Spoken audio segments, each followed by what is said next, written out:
Give me a second. Let me pause and choose my words wisely. Kasi, fairness, like, well, you know, I have a lot of, I'm not gonna name names, but a lot of celebrities or senior actors have gone up to me and say na, you know, that interview was so good. And I was like, I'm not trying to be good in that interview. I was just speaking to my heart. But anyway, when other guys go up to you and say that, guys don't normally do that. Other guys won't go up to you, pare. You know what I mean?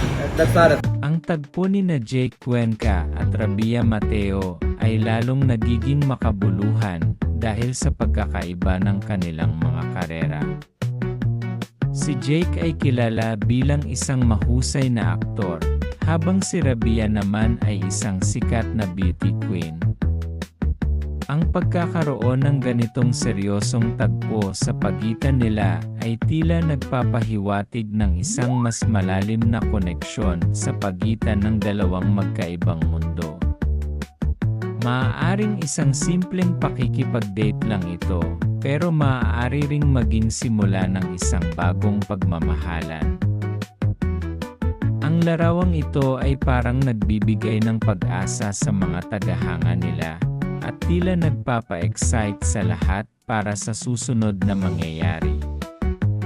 Tunghayan ng ilang update, mag-subscribe at i-like ang video for more showbiz updates sa mga sikat na artista. Ang larawang ito ay parang nagbibigay ng pag-asa sa mga tagahanga nila, at tila nagpapa-excite sa lahat para sa susunod na mangyayari. Tunghayan ng ilang update, mag-subscribe at i-like ang